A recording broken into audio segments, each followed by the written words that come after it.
Okay, so Mike Golding on Gamesa, good to see you. How are things just now then?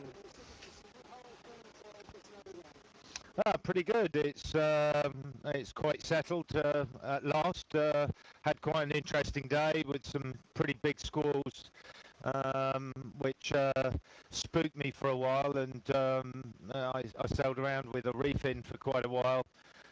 I had 40 knot squalls, so which was a bit out of the blue, and I wasn't expecting it. But right now it's really settled. Nice waves to surf, and we're just making very good progress towards the gate. A few miles back on Jean Le Cam as well. You know, it's always nice to catch a little bit up, but you know, I think Dominic and I are waiting for this next system to come forward and hope that that can kind of shove us a little bit more towards him. I mean, obviously we're both operating in the same system. Jean is on one side of it and we're on the other, and it's just a case of extending and compressing. And how are you feeling at this stage in the race? You're looking pretty fresh. Yeah, well, I got a good dousing because today the boat went charging off on a wave.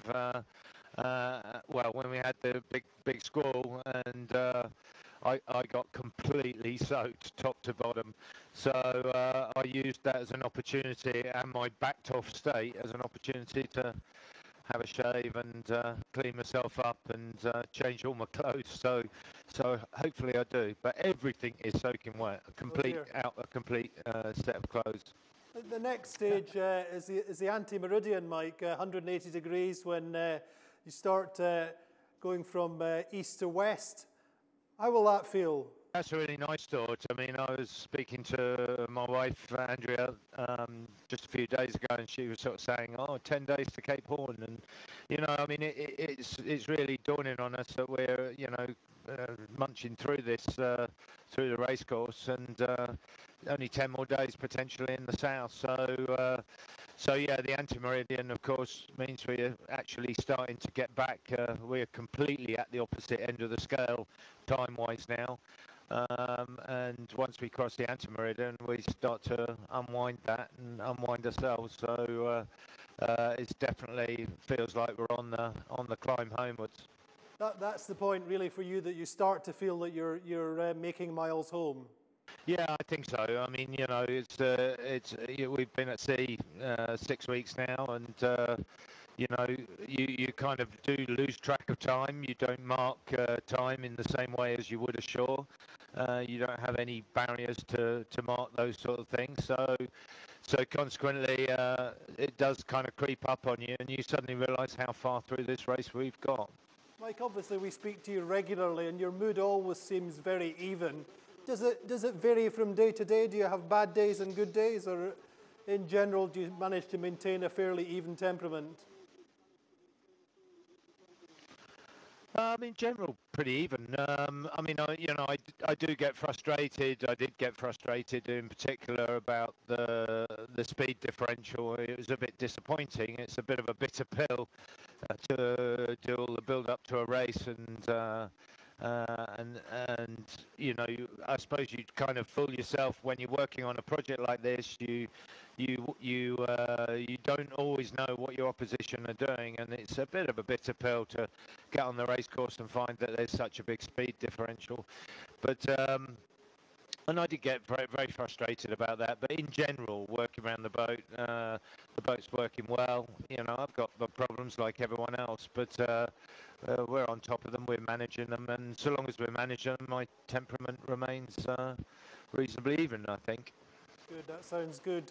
What are your kind of medium-term objectives, such as are obviously getting to Cape Horn? But do you feel you can pull more miles back on Jean Le Cam and be in touch by Cape Horn? Yeah, absolutely. I think getting back in touch with Jean is a top priority. I mean, I tend to look forward in the, you know, I tend to look forward in the fleet when I'm looking at the pole. I look how far I am behind, not how far someone is behind me. So I tend to always look forward, and and you know, I want to get back up with Jean, and you know, the two of us obviously have well, the three of us actually have all gained a place because Bernard's in New Zealand, and you know, potentially there are still other places to be gained. Maybe not entirely on the race course, but you know, there could still be more attrition. Indeed. Just tell us what life is like, you know, on a daily basis just now. What's it like outside, and what's your routine like? The routine's dictated entirely by the weather. The last few days we've had pretty strong weather. We've been in a pretty active system. The base conditions weren't terribly strong. Probably the average wind speed something like 25 to 30 knots.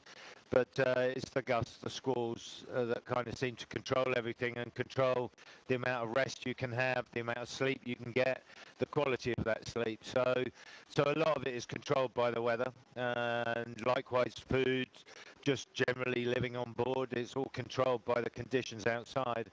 I mean, right now this is very benign conditions for the Southern Ocean, and you know, and it's a pleasure. It's a pleasure to be here. We got outside. We got a fantastic moon. You get a view of the moon that's completely different from in Europe. Of course, it's upside down apart from anything, but it also looks bigger from here. Sounds fascinating. Did you manage to celebrate your Christmas in the end a little bit belated, or is it still on hold? No, I've been catching up today. I've been so I've been celebrating a bit today. So I've got the wrong hat on, haven't I? I haven't got my Christmas hat on, but I'm all for that hat. no, I mean it okay.